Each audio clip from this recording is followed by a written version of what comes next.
What's going on, folks? Clayton Youngberg here with AndroidAuthority.com, your #1 source for all things Android. And today I'm going to be showing you how to save your Google Nexus 7 from almost certain death by repairing a cracked screen and bad digitizer. Sit tight and we'll walk you through the tutorial step by step, show you exactly how to do it, and you'll have a functioning tablet in no time. So to start off, we must remember that a cracked screen and a bad digitizer is a pretty serious issue, and if you don't feel up to repairing your tablet yourself, please seek the help of a professional. We mean this video only for reference, and we can't be held responsible for any damage you may incur. That being said, let's get into how to repair this bad boy. We're going to need a few tools. The first one being a small prying tool. We're going to need some screwdrivers as well, and a guitar pick or similar prying tool at that. We're going to be using those tools to remove various pieces of the Nexus 7, starting with the back plate. We'll start with our small prying tool.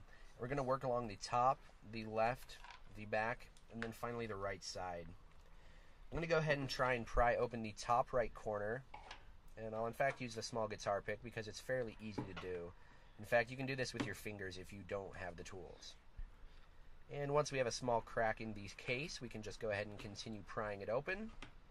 As I said, we'll work our way down the left of the device, near the power and volume buttons, and we can in fact slide the tool down to separate the shell completely.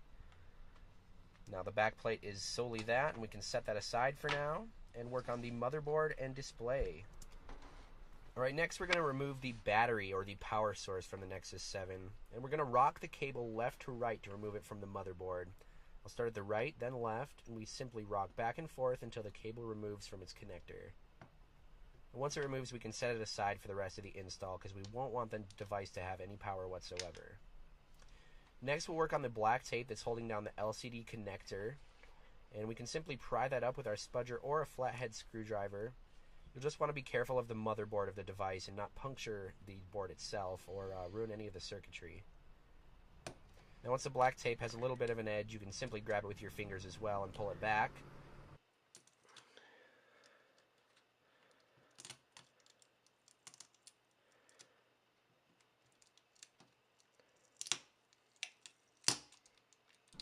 And if you happen to lift up the small metal cover that covers the components, that's not a worry. You can leave that aside.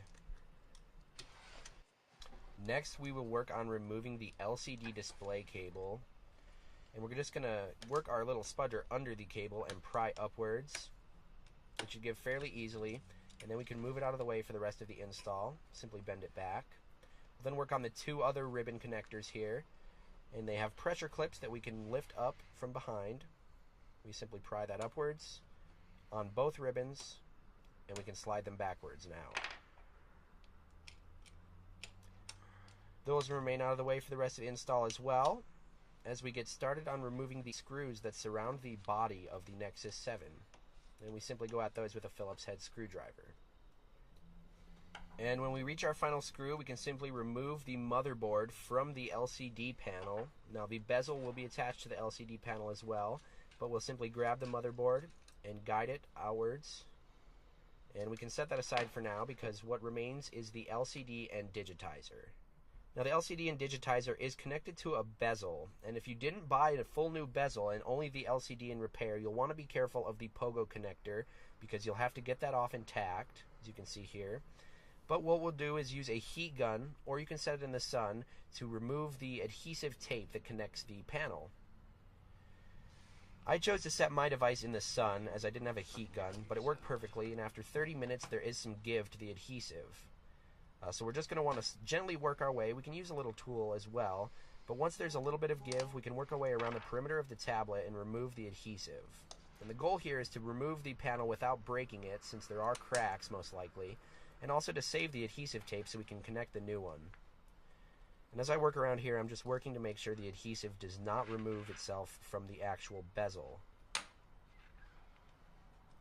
It is a fairly easy task, but you want to take your time.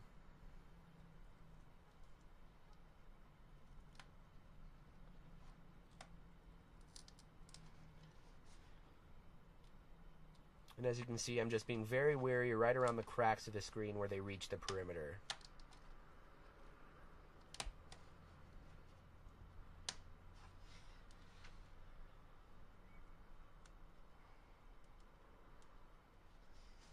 You'll want to make sure the glue is hot, like I said. I can't stress that enough. If the glue is not hot, you'll get a lot of glass on your bezel that you'll have to pick off later. But if you have a successful removal, you should not have any glass in the bezel whatsoever. And if you do, you'll need to clear it out. We'll check for that in a minute. So you can see all the sticky tape is still on the bezel, and the pogo connectors are intact. And as you can see, our display is still very much intact. It was a fairly clean uninstall, and I have minimal glass on the bezel still.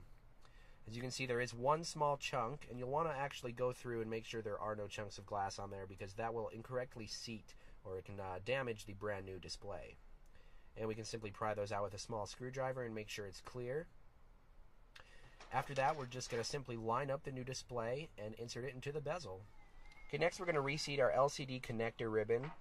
We're just going to put that back in its connector here, and we can use a small tool to help us shimmy it in there from the left and the right.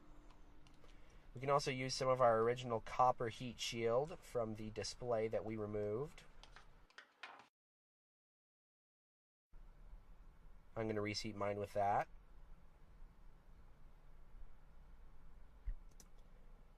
We'll then take the rest of our Nexus 7 body, including the motherboard, and reseat it to the new display.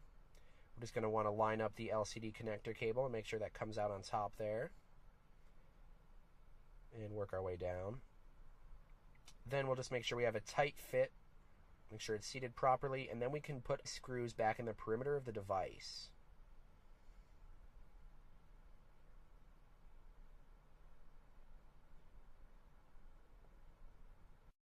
And after reassembling everything exactly how it was disassembled, we will have the moment of truth, the power on test, where we see if the display is actually functional, and we'll see if the touchscreen is responsive. See, it boots up to the Google screen there, and we'll just let it run through the cycle of boot up.